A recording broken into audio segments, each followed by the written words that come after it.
Hello students, how are you? Welcome to my channel Quicker Maths. आज के इस video में हम लेने जा रहे हैं सरफेस एरियाज एंड वॉल्यूम। ये टॉपिक आपके लिए बहुत ज़्यादा इम्पॉर्टेंट है, इसलिए इसे बहुत ध्यान से पढ़ेंगे। सबसे पहले हम लेते हैं इम्पॉर्टेंट फार्मूलाज। सबसे पहले आपका आता है क्यूब। क्यूब जिसकी सारी sides length width height same होती है उसे कहते हैं cube. Cube is a 3 dimensional figure having length, width and height same or equal. So now we have to find out its curved surface area, total surface area and volume. तो सबसे पहले curved surface area के लिए क्या होगा, top और bottom को छोड़ के 4 फेसेस का एरिया। ये सामने आपको क्या दिख रहा है, सामने एक फेस क्या आया आपका स्क्वायर। स्क्वायर इसकी एक साइड हमने ए कही, तो आपकी एक साइड ए है, तो इसका एरिया कितना हो गया ए स्क्वायर। ऐसे ही आपके पास कितने फेज हैं, 1 2 3 और ये 4 पीछे, तो इसका एरिया कर्व्ड सरफेस एरिया कितना आ गया 4a स्क्वायर। अब टोटल सरफेस एरिया में आपको टॉप और बॉटम दोनों लेने हैं, तो टॉप का भी ए स्क्वायर आ गया और बॉटम का भी ए स्क्वायर आ गया, तो ये कितना आ गया आपके पास 6a स्क्वायर। अब आइए volume of cube. Volume of cube A cube, और एज ऑफ द क्यूब तो मैंने पहले ही आपको समझा दिया था कि एज मैंने ए लिया है। अब डायगोनल ऑफ क्यूब निकालने के लिए आपका फॉर्मूला आया √3a। अब चलते हैं इसके बाद क्यूबॉइड की तरफ। क्यूबॉइड एक ऐसा 3D फिगर जिसका लेंथ विड्थ और हाइट आपके डिफरेंट होते हैं। इस फिगर में मैंने आपको दिखाया भी है, लेंथ विड्थ और हाइट डिफरेंट होते हैं। अब यहाँ पर हमने एल बी और एच से डिनोट किया लेंथ विड्थ और हाइट को। कर्व्ड सरफेस एरिया या टोटल सरफेस एरिया लेने के लिए आपको क्या करना है, वही बात, टॉप और बॉटम नहीं लेना है। तो ये आपका आ गया 2h l प्लस बी, और total surface area 2lb plus BH plus HL, और वॉल्यूम के लिए LBH। अब आप एक बात ध्यान से देखिए, area of 4 walls of a room, ये भी आपका एक इम्पॉर्टेंट टॉपिक है। एरिया ऑफ 4 वॉल्स आपको पेंट करने हो, तो अब देखिए आपके पास क्या है, लेंथ है, विड्थ है और हाइट है। तो अब इन 3 चीज़ों के लिए आपके जो वॉल्स हैं, एक वॉल का आपका LH आता है, दूसरे वॉल का भी LH आता है, एक का BH आता है एरिया और एक का BH आता है। जब हम इन्हें कॉमन लेते हैं तो हमारे पास 2 और H कॉमन आ जाता है, लेफ्ट ओवर आ जाता है हमारे पास 2H L प्लस बी। तो एरिया ऑफ 4 वॉल्स का फॉर्मूला आपके लिए बहुत इंपॉर्टेंट है। Area of 4 walls is 2H L plus B. अब आइए डायगोनल ऑफ अ क्यूबॉइड। इसका क्वेश्चन इस तरह आता है कि आपका एक रूम है क्यूबॉइडल फॉर्म का, और उस क्यूबॉइडल फॉर्म में आप कितना लंबा रॉड रख सकते हैं, how long, what maximum length of rod you can place in a cuboidal room. तो इसके लिए आपके पास क्या आया, √L² plus B² plus H², इस फॉर्मूले का आप यूज़ करेंगे। इसके बाद पहुंचिए राइट सर्कुलर सिलेंडर। सबसे पहले सिलेंडर जिसका curved surface area means round form में शेप होता है। अब आप बोलेंगे इसे राइट और सर्कुलर, 2 वर्ड इसके आगे क्यों लगाए हैं, क्योंकि राइट इसलिए लगाया है कि हाइट और रेडियस के बीच का जो एंगल है वो आपका 90 डिग्री बनाता है, इसलिए इसे कहते हैं राइट। और सर्कुलर इसलिए कहते हैं क्योंकि टॉप और बॉटम आपके सर्कुलर होते हैं। अब आइए इसका कर्व्ड सरफेस एरिया या lateral surface area. Curved surface area आया इसका 2πr इंटू एच। इसके लिए एक चीज़ मैं आपको समझा देती हूँ। आपने एक सर्कुलर कॉइन रखा, उसका कर्व्ड उसका सरकमफ्रेंस कितना हुआ 2πr। ऐसे आपने अगर h हाइट तक आप उसके ऊपर कॉइन्स प्लेस करते चले गए तो उसका कर्व्ड सरफेस एरिया कितना आ गया 2πr इंटू एच। तो इसीलिए आपका सिलेंडर का कर्व्ड सरफेस एरिया आता है 2πrh। अब आइए टोटल सरफेस एरिया। 2πr तो आपका आ गया, 2πrh तो आपका आ गया कर्व्ड सरफेस एरिया। अब हमने कहा था हमने टॉप और बॉटम नहीं लिया है लेटरल या कर्व्ड सरफेस एरिया में। अब टॉप और बॉटम का लिया तो 2πr², आपका πr² टॉप का एरिया हो गया और बॉटम का भी एरिया πr² हो गया। एरिया लिया है, पहले हमने कर्व्ड सरफेस एरिया में सरकमफ्रेंस लिया था, तो यहाँ पर जब आपने कॉमन लिया तो 2πrh प्लस r आपका total surface area of right circular cylinder हो गया। अब आया आपका volume of right circular cylinder. वही बात जैसे अभी मैंने आपको समझाया था कि आपने एक कॉइन रखा, उस कॉइन का एरिया कितना आया, पाई आर स्क्वायर। ऐसे आपने एच कॉइन्स रखे तो पूरे सिलेंडर का जो वॉल्यूम आया वो कितना आ गया, pi R square H. Are और एच आपका रेडियस और height of the cylinder. Now let us move to right circular cone. Why it is called a right circular cone? Because radius and height is making an angle of 90 degree and its base is circular, so it is right circular cone. We have to find out the curved surface area of cone. Curved surface area is pi r l. So the new term here it is L. What is L here? L आपका क्या आया, आपका slant height. ये जो एक जो h है वो वर्टिकल हाइट है और स्लैंट हाइट l है। अब आपको पाइथागोरस थ्योरम से r, h और l में ये तीन चीज़ें दी हुई हैं। इन तीनों चीज़ों में से R square plus H square is L square लगाकर आप इन तीनों में से जो चीज़ आपको नहीं दी होगी वो आप निकाल सकते हैं। तो इसलिए आपका कर्व्ड सरफेस एरिया आ गया आपका पाई आर एल, और एल को यहाँ पर रिप्लेस भी कर सकते हैं under root R square plus H square से। और total surface area pi R L तो कर्व्ड वाला हो गया, और जो बेस का है वो आपका आ गया पाई आर स्क्वायर, तो कॉमन ले लिया pi R L plus R. Volume of cone is 1/3 of pi R square H. इसके लिए एक एक्टिविटी भी की जाती है। अगर आपके पास एक राइट सर्कुलर सिलेंडर और एक राइट सर्कुलर कोन है जिनका रेडियस और हाइट सेम है, तो आपको कोन को 3 बार फिल करके उस सिलेंडर में डालना पड़ेगा, तब उन दोनों का वॉल्यूम इक्वल होगा। इसलिए हम कहते हैं if radius and height of a right circular cylinder and cone are equal, then volume of right circular cone is 1/3 of volume of cylinder. Slant height का फॉर्मूला मैं आपको ऑलरेडी समझा चुकी हूँ। इसके बाद नेक्स्ट आते हैं हम स्फेयर और hemisphere. Sphere curved surface area 4 pi R square, total surface area 4 pi R square, और वॉल्यूम है आपका 4/3 पाई आर क्यूब। इसमें ज़्यादा मेहनत नहीं करनी है। Curved surface area, total surface area आपका स्फेयर का सेम है, सिर्फ एक वॉल्यूम वाला फॉर्मूला लर्न करना है, 4/3 पाई आर क्यूब। अब आ जाइए हेमीस्फेयर। कर्व्ड सरफेस एरिया आपका है 2 पाई आर स्क्वायर, क्योंकि आपको टॉप लेना है, जो सर्कुलर बेस है वो नहीं लेना है। और टोटल सरफेस एरिया में आपको top 2 pi R square plus circular base, इसलिए आपके पास आ गया 3 पाई आर स्क्वायर। और वॉल्यूम हेमीस्फेयर है, इसका मतलब जो स्फेयर का आधा यानी 2/3 पाई आर क्यूब, और इसमें एक ही डायमेंशन भी एक ही आपको दिया रहेगा, दैट इज रेडियस।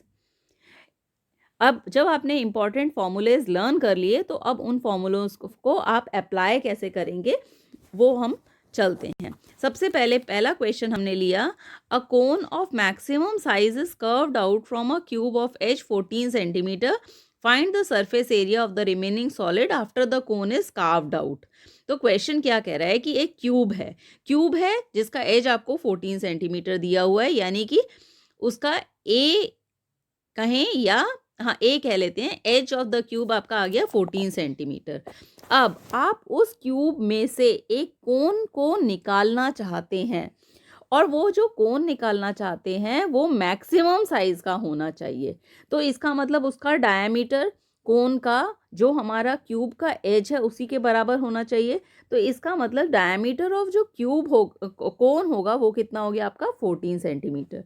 जब डायमीटर 14 सेंटीमीटर हो गया तो रेडियस कितना हो गया 7 सेंटीमीटर, और हाइट कितनी हो गई उसकी 14 सेंटीमीटर। आर और एच आपको कोन के पता चल गए, एल मैंने पहले ही बता दिया, R square plus H square का अंडर रूट करके आप एल निकाल लेंगे। आपने एल तक भी आपने निकाल लिया, यहाँ तक कोई दिक्कत। अब आपको निकालना है surface area of remaining solid. जब आप वो कोन को बाहर निकाल लेंगे तो जो रिमेनिंग सॉलिड बचा उसका सरफेस एरिया कितना होगा। तो सबसे पहले surface area of cube 6a square, क्योंकि टोटल लेना है। अब उसमें से क्या माइनस करना है, एरिया ऑफ बेस। ये जो सर्कुलर बेस है इसको माइनस करना है, और ऐड क्या करना है, ये जो कर्व्ड सरफेस एरिया है वो ऐड करना है। तो total surface area 6a square, base area pi R square, और curved surface area pi R L. ये आप सब्स्टिट्यूट कर दीजिए, सारे वैल्यूज आपको पता है और आपका सॉल्यूशन आ जाएगा। अब आइए एक और इम्पॉर्टेंट क्वेश्चन, एक स्फेयर है जिसका डायमीटर 12 सेंटीमीटर है, उसको एक राइट सर्कुलर सिलेंडर में डाला है जो कि पहले आधा भरा हुआ था पानी से। जब हमने स्फेयर को डाला, if the sphere is completely submerged in water, the water level in the cylindrical vessel rises. अब जैसे ही आपने पानी में उस स्फेयर को डाला तो पानी का लेवल उठेगा। कौवे वाली कहानी सभी को पता है। अब पानी का लेवल उठ गया, वो पानी का लेवल आपका 3/5/9 सेंटीमीटर उठा है। अब हमें बताना है find the diameter of the cylindrical vessel. उस सिलेंड्रिकल वेसल का डायमीटर कितना है। Diameter of sphere is already given to you. Diameter of sphere आपका 12 आया, तो रेडियस कितना आ गया आपके पास। रेडियस आपका आ गया 6। रेडियस जब आपके पास 6 आ गया तो वॉल्यूम ऑफ स्फेयर भी आपने निकाल लिया 4/3πr³। अब आपने यहाँ तक आपको मेरे ख्याल से समझ आ गया होगा कि वॉल्यूम ऑफ स्फेयर आ गया आपका 4/3πr³। So the volume of sphere completely submerged in water, ये इतना आ गया 288 पाई। अब अगर हम ये कहें कि जो हमारा सिलेंडर है उसका रेडियस आर है और उसकी हाइट, जो हमारा इमेजिनरी सिलेंडर यहाँ पर फॉर्म हुआ है, उस इमेजिनरी सिलेंडर की हाइट है 3/5/9 और रेडियस मैंने कितना लिया आर। ठीक, इसका हमें वॉल्यूम निकालना है और वो वॉल्यूम किसके बराबर हो गया, जो हमारा स्फेयर उसके अंदर सबमर्ज्ड है उसके बराबर। अब जो इमेजिनरी सिलेंडर मैंने यहाँ पर फॉर्म करके आपको दिखाया है उसका वॉल्यूम कितना आया, πr²h। पाई आपको पता है, r² मैंने रेडियस ले लिया और हाइट मैंने कहा था 3/5/9। It is already given in the question कि उतना पानी ऊपर उड़ गया। तो आपने volume of cylinder, imaginary cylinder निकाल लिया और वॉल्यूम ऑफ स्फेयर आप ऑलरेडी निकाल चुके थे। दोनों को आपने कंपेयर कर दिया और आपका आर निकल आया, जो कि आपका रेडियस ऑफ सिलेंडर हमने एज्यूम किया था। चलिए अब नेक्स्ट क्वेश्चन की तरफ।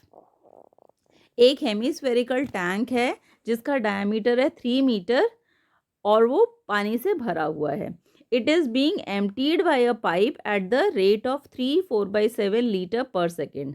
How much time will it take to make the tank half empty. हमें उस टैंक को क्या करना है, आधा खाली करना है। हेमिस्फेरिकल टैंक है, डायमीटर ऑलरेडी गिवन है 3 मीटर, तो रेडियस आपने निकाल लिया 3/2। अब volume of water in the tank, जो वॉल्यूम ऑफ हेमिस्फेयर है 2/3πr³, आपने वॉल्यूम निकाल लिया। वॉल्यूम आपका निकल के आया मीटर क्यूब में। अब आपको ये वाटर है इसलिए इसे लीटर में कन्वर्ट करना है, तो 1 मीटर क्यूब इज 1000 लीटर्स। ये आप बहुत ध्यान से देखेंगे कि मीटर क्यूब को आपको लीटर्स में कन्वर्ट करना है, तो आपने यहाँ कन्वर्ट कर दिया। It is given the tank is emptied by the pipe at the rate of this पर सेकेंड। रेट भी दे दिया है कि 25/7 लीटर्स पर सेकेंड के रेट से वो टैंक खाली हो रहा है। टाइम टेकन कितना हो जाएगा, जितना वॉल्यूम है उसको हम टाइम से डिवाइड कर देंगे, तो आपका टाइम टेकन सेकेंड्स में आ गया। अब आपसे कहा गया है कि टैंक आधा खाली होना है, उसका टाइम निकालिए। तो जो आपका टाइम आया था उसका आधा कर दिया, तो आपके पास सेकेंड्स में टाइम आ गया। उस सेकेंड्स को आपको अगर मिनट्स में कन्वर्ट करना है तो आप उसे मिनट्स में कन्वर्ट करके अपना आंसर शो कर सकते हैं। अब आइए एक बहुत इम्पॉर्टेंट क्वेश्चन और बहुत इजी क्वेश्चन, कि एक आपके पास क्वेश्चन कह रहा है, Rahul donate some part of his income to an orphanage every month. In a particular month, he wishes to donate toys for a children. Each toy is in the form of a cone mounted on a cylinder. एक cylinder के ऊपर एक कोन है और उन दोनों का base radius same है, that is 7 centimetre. Total height of the toy आपके पास 25 सेंटीमीटर दी हुई है and height of the conical part आपको 3 सेंटीमीटर दिया हुआ है। Find the volume of the toy.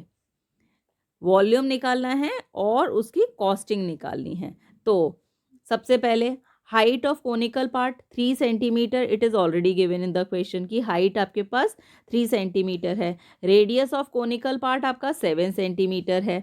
आपके पास आर भी आ गया और एच भी आ गया। कोन का आर और एच दोनों चीज़ें पता है। आपको वॉल्यूम निकालना है तो एल तक आपको पहुंचना ही नहीं है, आपने वॉल्यूम ऑफ कोनिकल पार्ट आपने निकाल लिया। अब आ जाइए सिलेंड्रिकल पार्ट। सिलेंड्रिकल पार्ट में R भी पता है, H कैसे निकालेंगे, 25 में से 3 माइनस कर दीजिए तो ये आ गया आपका 22। R और H दोनों चीज़ें पता हैं तो आप यहाँ पर वॉल्यूम ऑफ सिलेंड्रिकल पार्ट भी निकाल लिया, दोनों वॉल्यूम ऐड कर दिया, कोन और सिलेंडर का आपका वॉल्यूम आ गया। इसके बाद आपके पास है कि कॉस्टिंग निकालनी है कि 15 सेंटीमीटर 1 सेंटीमीटर क्यूब का कॉस्टिंग 15 रुपीज़ है। तो हमारा जितना आया था उसको आपने 15 से मल्टीप्लाई कर दिया और रुपीज़ में आंसर आपने निकाल लिया। अब आइए last question. Marbles of a diameter 1.4 centimeter are dropped in a cylindrical beaker of radius 7 centimeter containing some water. How many marbles must be dropped so that water in the beaker rises by 28 centimeter? आपका फिर वही imaginary cylinder बनेगा और उसका height आपका 28 centimetre बढ़ रहा है। नंबर ऑफ मार्बल्स निकालने हैं। Volume of water raised in the beaker by volume of 1 marble. जितना वॉल्यूम आपका बीकर में बढ़ा है दैट इज इमेजिनरी सिलेंडर बन जाएगा और वॉल्यूम ऑफ 1 मार्बल दोनों को आप डिवाइड कर देंगे, आपके पास नंबर ऑफ मार्बल्स आ जाएंगे। इस तरह के इम्पॉर्टेंट क्वेश्चंस जानने के लिए मेरे वीडियो को लाइक कीजिए और मेरे चैनल को सब्सक्राइब करना ना भूलें। अगर आपको कोई डाउट हो तो आप उसे कमेंट बॉक्स में लिखकर मुझसे पूछ सकते हैं।